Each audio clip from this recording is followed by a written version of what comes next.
If you're a busy guy around 25% body fat and thinking of going all in with strict dieting, hard training, and long cardio, don't. Because if I had to start again, I would do it completely differently. The same way I get my clients in their 30s, 40s, and 50s six-pack lean, starting with one step that most men skip. Most guys rush into a diet or workout plan without ever knowing exactly where they're starting.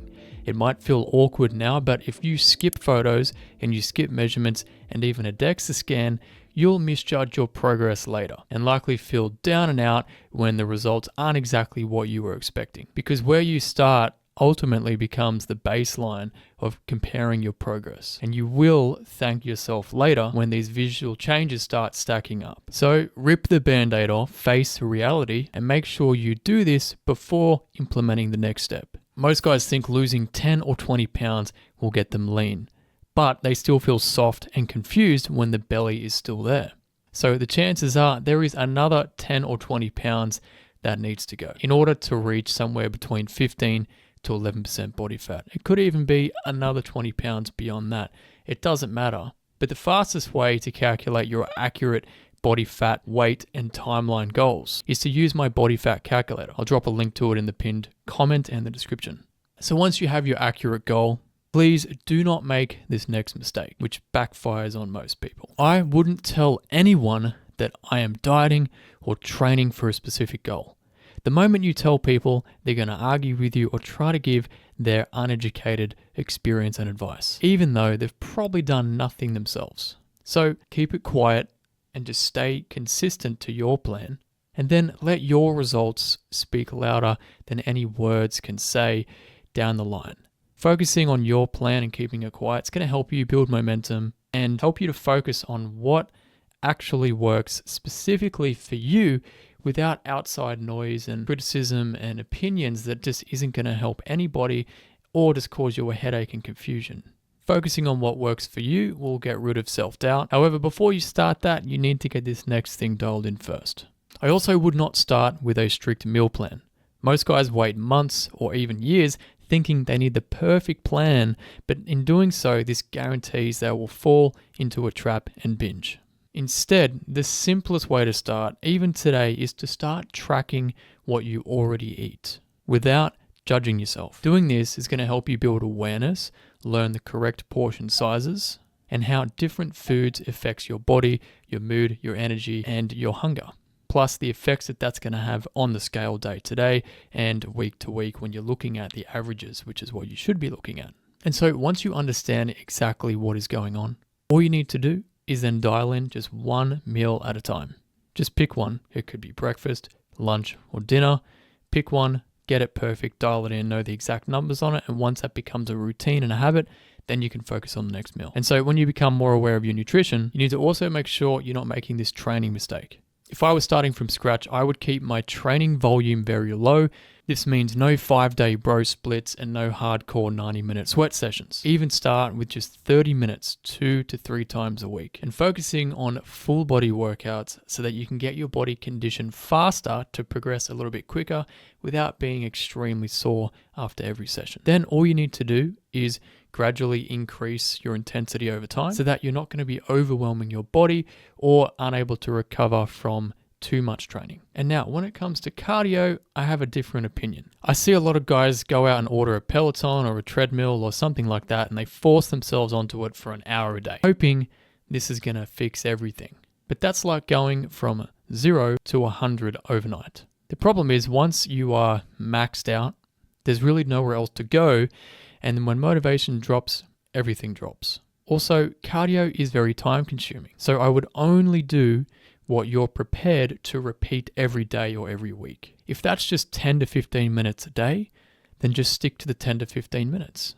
Be consistent with it. But don't do 30,000 steps on a Sunday and then 3,000 steps on a Monday. That is just not going to be sustainable. And it's going to have a crazy fluctuation in your energy burn, which is going to mess with your hunger and how the scale reacts. It's going to make it very confusing if there's massive gaps between the exercise that you're doing day to day within a week. So to keep it simple, I would just focus on walking more throughout the day for any reason at all. Not to go and do cardio, but just any reason to get up, because that's going to boost your NEAT, which is your non-exercise activity thermogenesis. It just means all of your daily activity that is not a workout. And long term, this is going to help you stack a higher metabolism per day more than doing some very small, intense HIIT session that doesn't burn a lot of calories. However, sooner or later, you're going to hit a wall, and that's when you need to avoid falling into this next trap. When the scale starts to slow down, most guys get frustrated and do something drastic, like cutting out all of their carbs or going way too extreme on keto or carnivore or some other crazy diet that's popped up on TikTok. In doing so, the scale can drop very fast, but it's mostly water because glycogen holds more water than fat. Every gram of glycogen holds 2 to 3 grams of water. So if you make a quick switch to a no carb diet, you're just going to be draining the tank, but not actually burning off more fat cells immediately. And this is why I would keep carbs in my diet, but being strategic with it to fuel my workouts and my energy when I actually need it. For example, if I'm about to sit down and do work for 3 or 4 hours, I'm not going to smash a bowl full of carbs because I don't need all that energy. But if I'm going to do a workout in an hour or two from now, I will have my carbs beforehand so that I do have that energy to push a bit harder when those tough sets and reps are coming through the workout. So really, it's not about no carbs. It's about the right amount of carbs to fit your goals and your schedule. And the fact is, I never met anyone who hasn't quit keto or carnivore. You can 100% get lean to 15% body fat or below while eating carbs, just like my clients do, and just like I eat carbs in every single meal that I eat. And so, speaking of losing fat fast, here's another trap that you might fall into, but you don't need to if you look out for this. It's completely normal to want to see a transformation in 4 to 8 weeks, but that expectation could blow up in your face. Please remember, 1 kilo, which is 2.2 pounds of pure body fat, is equal to 7,700 calories of energy. So just to lose 1 kilo or 2 pounds per week, you would need to be in a starvation level diet while probably doing 20 to 30,000 steps every single day. Instead, what works best for most people is somewhere around dropping half a kilo of body fat per week, which is about 1 pound. But it doesn't always show up on the scale immediately. Just say, for example, if I could drop half a kilo right now, click my fingers and it's gone, I would lose half a kilo of weight. But I'm then going to go have a drink of water or a glass of water, which might be 200 to 250 grams. Then I'm going to eat lunch, which is about 300 to 350 grams. So I've just regained that weight in the span of 1 hour. And this is why I get all my clients to accurately calculate their body fat first. So I do recommend you check out that calculator so that you're not diluting yourself and setting yourself up to feel bad when you're actually on track. And so as you do start losing fat consistently, you're going to notice some side effects that not every guy is ready for. Here's what I mean. When you start a sustainable diet, you might not feel super hungry right away, but as you drop closer to 20% body fat or below, you're going to start noticing more hunger. But it's not always real hunger. I call this mental or habitual hunger. This is when your brain defaults back to old stress eating patterns, like nibbling in front of the TV, snacking just because someone offered it, or going for seconds or eating the kids' leftovers. Your mind will trick you into feeling hungry when your body doesn't actually need any more energy, because food is simply energy. When you go to the service station and you fill up your car full of gas or petrol and it reaches 100%, you don't keep trying to force more fuel in because it's going to spray out the side of the car. Problem with the body is the food doesn't spray out, it just gets pushed into body fat cells. So instead, I would ask myself, am I so hungry that I would eat raw broccoli right now? If not, then it's mental hunger. If I am hungry, go and eat the raw broccoli. I dare you to do it. Just make sure it's washed first, of course. So eating based on how you feel is a habit you're going to have to break if you want to win at this fat loss game long term. It's going to take time, but your hunger signals will reset and adapt. And speaking of temptations, there's one that keeps men fat and tired without even realizing it. Now, you don't need to cut alcohol overnight, although honestly, it wouldn't be the worst idea. However, just cutting back a little bit gives you a lot more calories to work with. Would you rather spend 300 to 450 calories on drinks or 300 to 450 calories on a solid filling meal?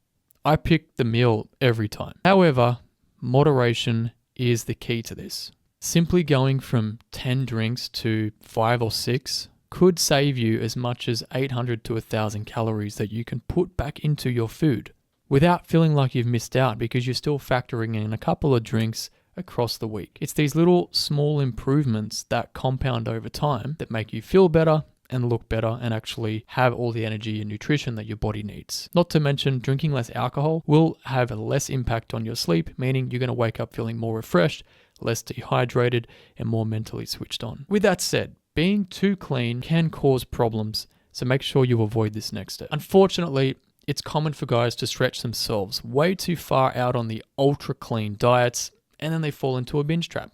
What I found works better is planning 1 to 2 flexible meals every single week. It could be burgers on a Friday, Taco Tuesday, pasta on a Sunday, whatever it is. And it's not a cheat meal because you're not cheating on anything. You've already planned it into your budget. That's why I call it a flexible meal.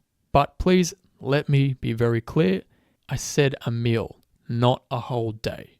Even as much as just 2 flexible meals a week is going to help you stay sane. It gives you more room for family dinners, business lunches, holidays, birthdays, whatever comes up where we want to enjoy something without being a little bit too, meticulous or strict on ourselves. And in doing so, you will actually enjoy eating the healthy food just as much as you enjoy having a couple of flexible meals. And I've found that doing this helps stop that, all or nothing mentality where guys just go way too strict and then one meal turns into a day, which turns into a weekend, and then it's all out the window. This strategy helps avoid that. Flexibility is what makes it sustainable. And there are many ways to make your diet sustainable without blowing your budget.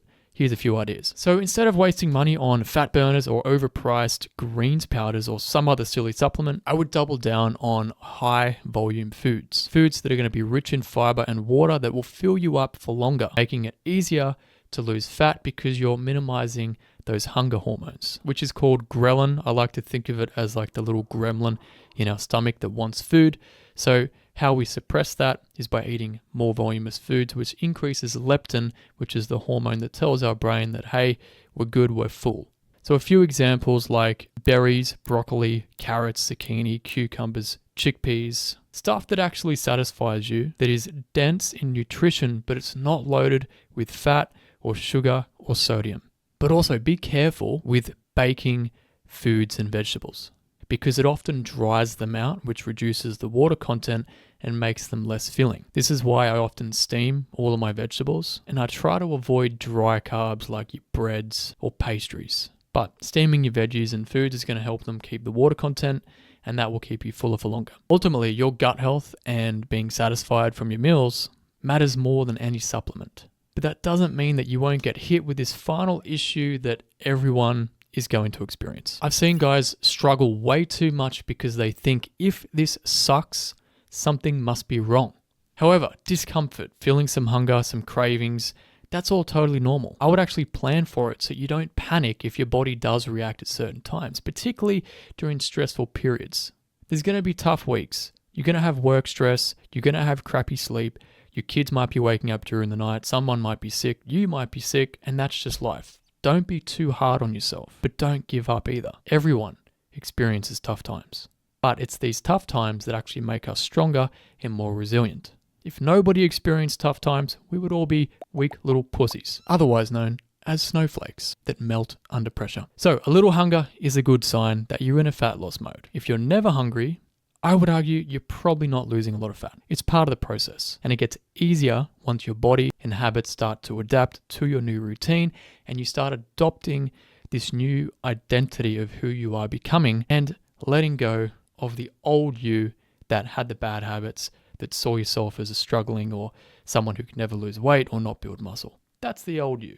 The new you is the opposite. Focus on that. And what's ultimately going to help you with this is staying true to your structure.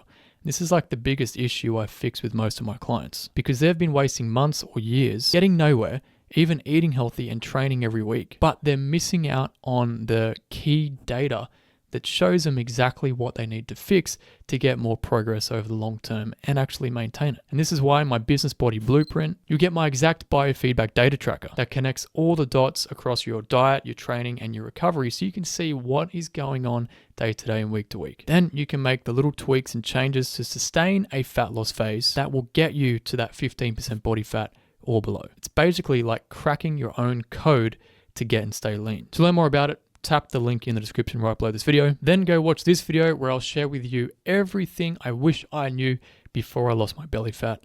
Watch this one next.